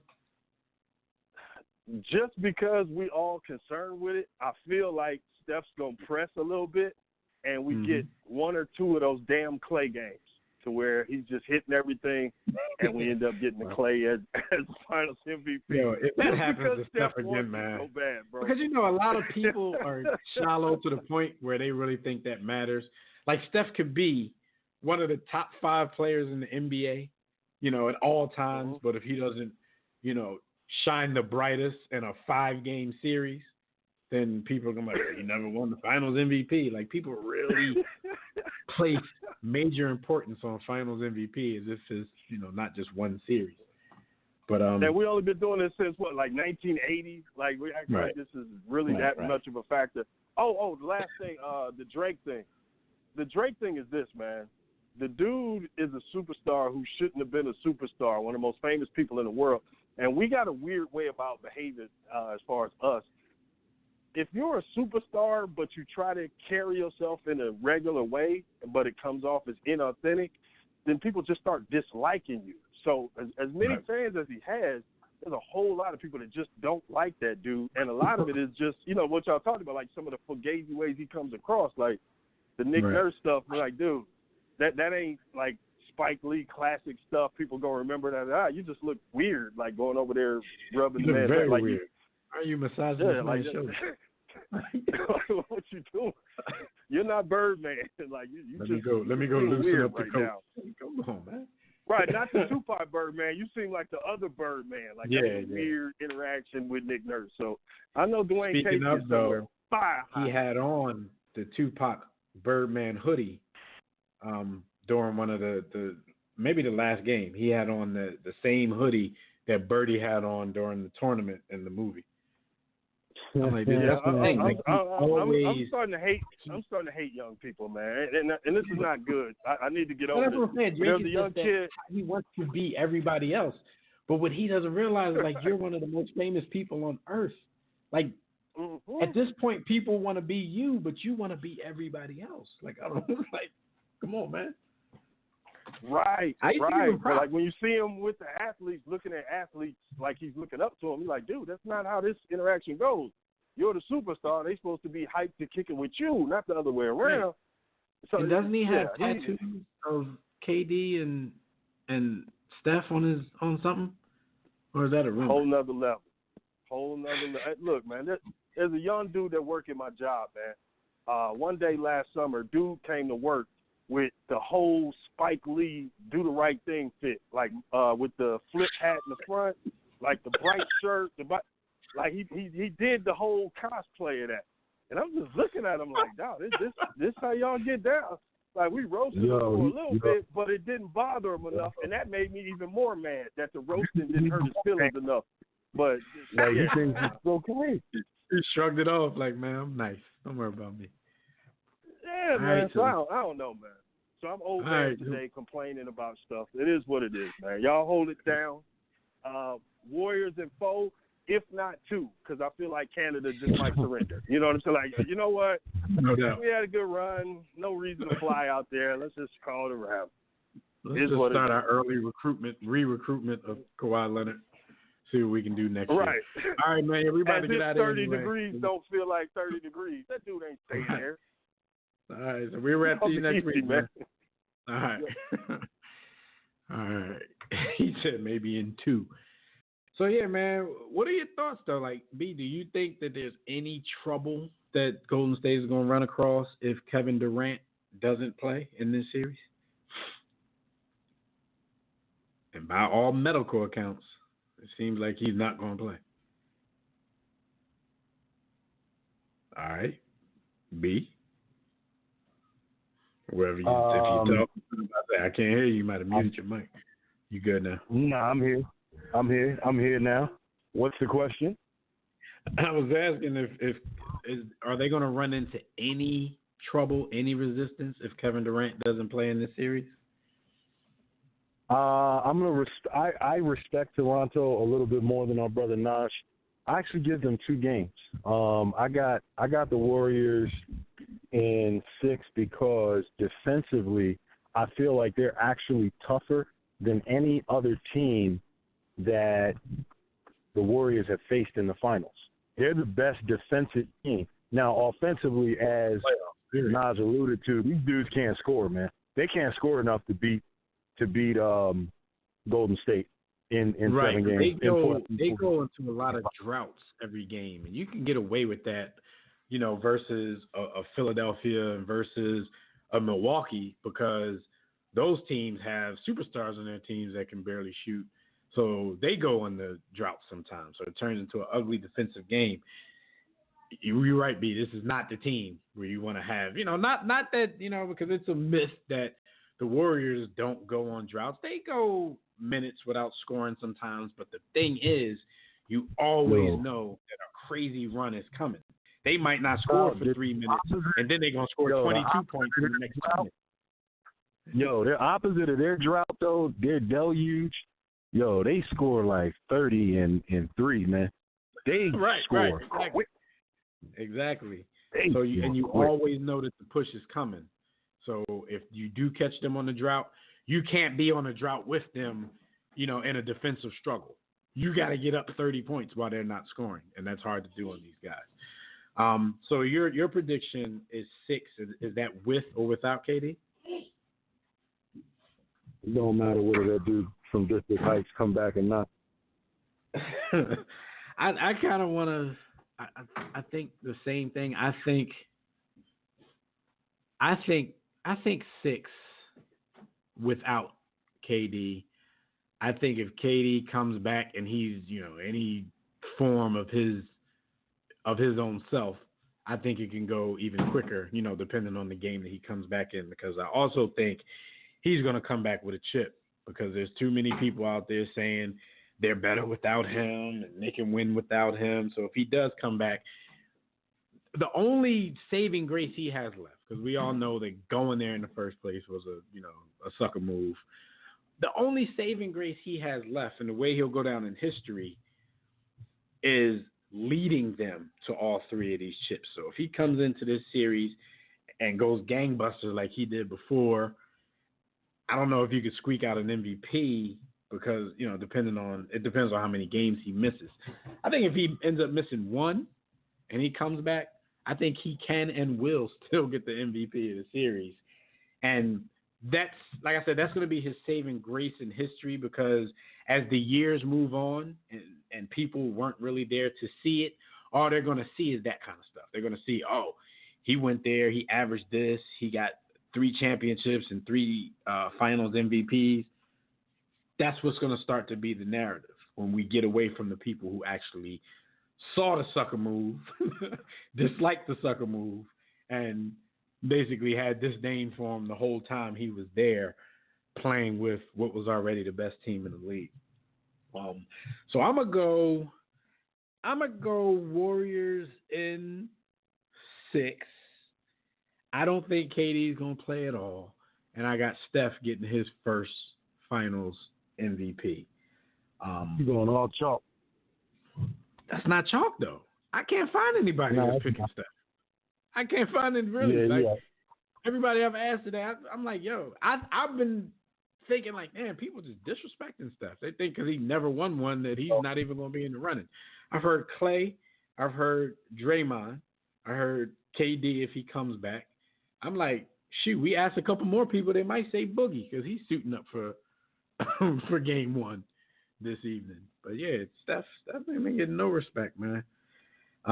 Any X factors for you besides, the regulars? Because I hear people calling KD an X factor. Like if he comes back, Eagles dollar, then they're gonna X them dudes out.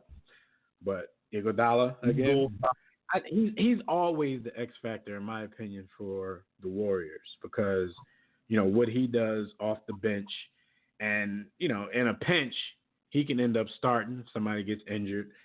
The defense that he's going to play, he's probably going to be, when he's in there with a Kawhi Leonard, that's probably going to be his assignment. And that's probably going to be the toughest defender that Kawhi is going to face throughout these whole playoffs. No disrespect to Giannis and all of those boys. Jimmy Butler didn't even defend him. That was Ben Simmons' job. But no disrespect to them. But this dude is a seasoned defender, so I think he's going to make it a little bit tougher on Kawhi Leonard. So, yeah, I got him being the X factor there. I think on the other side of the ball, you got to get some consistency from Siakam, because that's what he hasn't given you throughout the playoffs. He's given you some great games. He's given you some staples. He even had a couple of games where, he had a calf injury of his own. If he becomes a player, Siakam hasn't figured out how to string together a consistent 20. I can give you 20 no matter what. He can give you those games where he looks like, man, he just dropped 30. He's for real, and he might even do that 2 in a row. At the point where he can average 20, but like you said, some of those will be, some 12s, and then he'll get 30. But yeah, consistent 20 is what he hasn't been able to give you yet. Then you got dudes like Fred VanVleet, who turned into a 3-point specialist in this prior series. Only at home. Right. And in the Philly series, VanVleet couldn't buy a bucket. And in the Milwaukee series, this dude turned into Craig Hodges or somebody.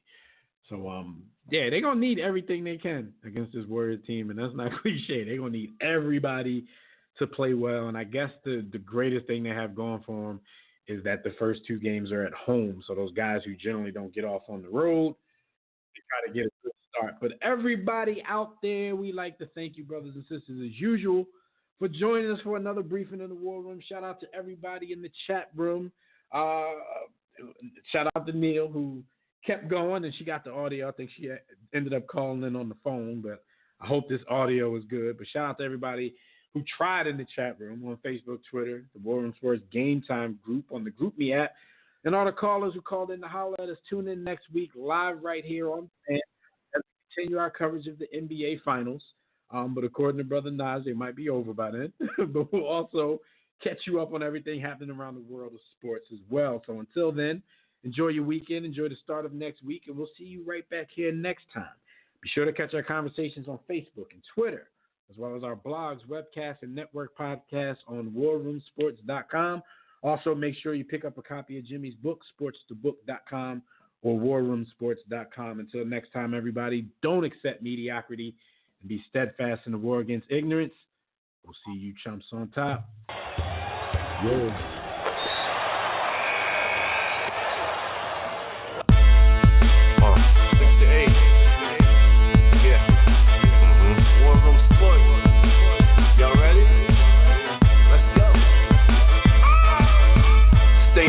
Jimmy, know the blueprint. Every Thursday, 6 to 8, they do this. Shout out to Dev, PJ, B. Austin, Bay on replay. warroomsports.com. Get that mobile app. If not, dial 323-140012. They be going and you sensitive, then oh well. Physical podcast, let's talk sports. Showtime like magic in the block push. Listen live, push one to join in. Rip your team or listen for your enjoyment. Hip hop scholars, pit stop and knowledge. Should be in sports credits, I ain't talking college. 5 guys, no beef though. Corporate secret, but the streets know. Belafonte, I got a G flow. KC, royalty, I'm in beast mode. 2 hours, get your game up. Who's the best in sportscast? You better name us. War Room Sports. Yeah, you know, Jimmy, Dev, PJ, Shot Back, B. Austin. I'm shot. Up and coming on the beat.